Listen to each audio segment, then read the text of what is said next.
Hello, good morning. Today we are going to be reading Dancing Hands, and this one is by Margarita Engel, and it's by Rafael Lopez.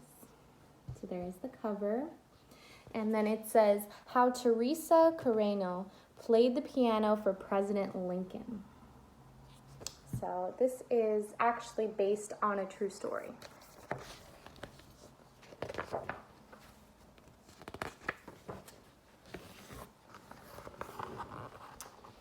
So when Teresa was a little girl in Venezuela, Mama sang lullabies while Papa showed Teresita how to let her happy hands dance across all the beautiful dark and light keys of a piano.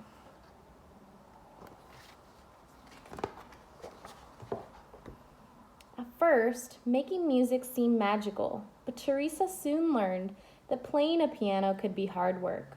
Sometimes she had to struggle to make the stubborn music behave as she practiced gentle songs that sounded like colorful birds singing in the dark and light branches of a shade-dappled mango tree, and powerful songs that roared like prowling jaguars beside towering waterfalls in a mysterious green jungle.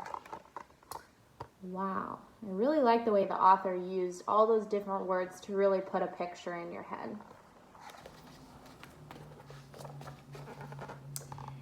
If Teresa felt sad, music cheered her, and when she was happy, the piano helped her share bursts of joy. By the time she was 6, she could write her own songs, and at 7, she performed in the peaceful chapel of a magnificent cathedral, playing hymns that shimmered like hummingbirds.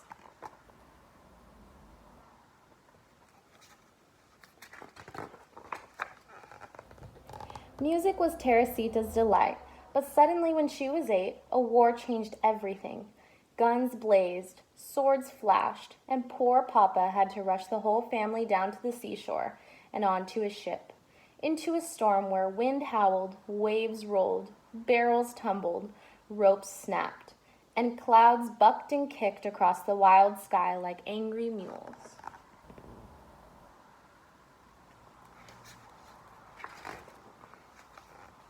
By the time the ship arrived in New York, Teresa felt lost.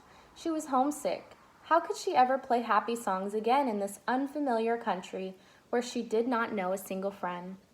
Few people spoke Spanish, and all around her, curious strangers stared and whispered, as if her whole family belonged in a museum of oddities.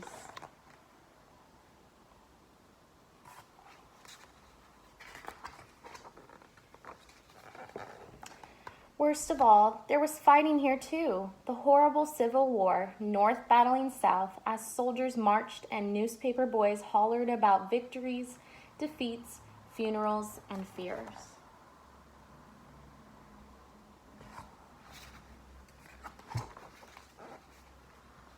Without a new piano, Teresa would have felt even more lonely, but soon she discovered that wherever one is, some people are friendly, drawn together by songs. Musicians came to her home, playing along while they listened to the dazzling notes of her dancing hands. Determined to improve, Teresa practiced graceful waltzes and sonatas, becoming booming symphonies and lively folk songs, her strong hands accepting the challenge of life's many dark and light moods.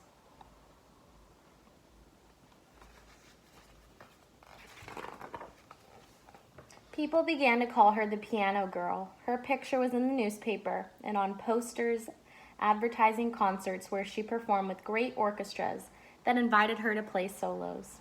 Teresa triumphed in enormous theaters where children clapped and cheered while their parents stood up and tossed roses.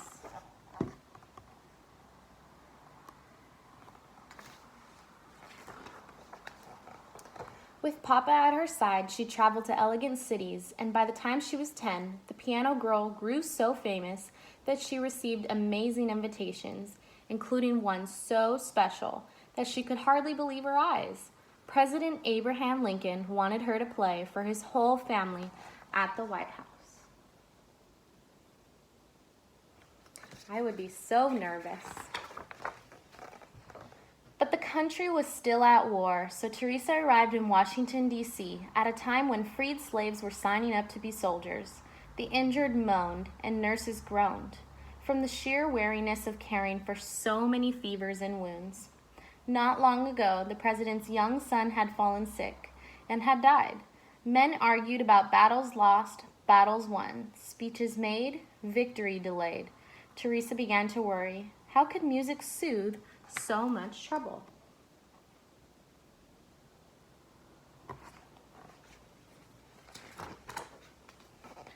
Poor Abraham Lincoln. Teresa hoped she could entertain the president, his grieving wife, and their 2 surviving sons. Her fingers might stumble, the rhythms emerging too slow or too fast.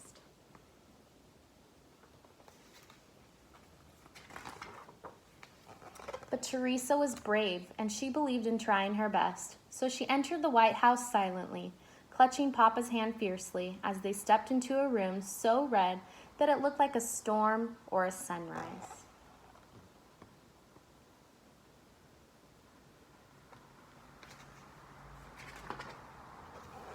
Teresa remembered how it felt to be a homeless refugee and how lonely she had been surrounded by strangers, some of them rude and others kind. The memory of meeting past challenges now helped her fingers dance, celebrating the way life had turned out to be a mixture of all sorts of feelings, happy and sad. But the piano was poorly tuned, making her music sound ugly. What should she do? Refuse to play? She stopped, feeling discouraged, until Mr. Lincoln smiled kindly and asked for his favorite song, "Listen to the Mockingbird."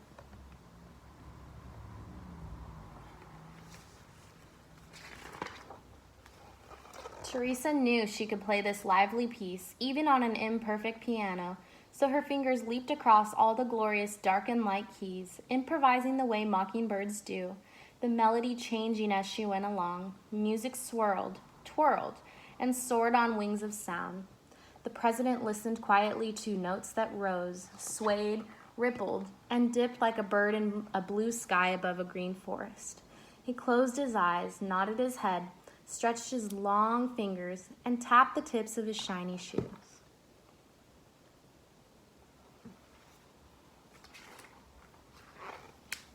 When the joyful song ended, Abe Lincoln stood up and clapped, smiling at the piano girl, who smiled too, because she knew that her music had brought comfort to a grieving family, at least for one brief, wonderful evening of dancing hands.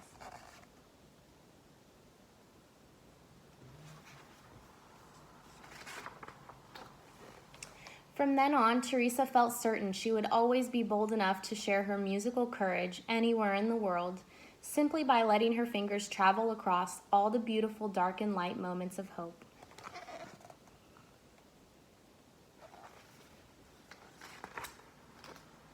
And that's the end.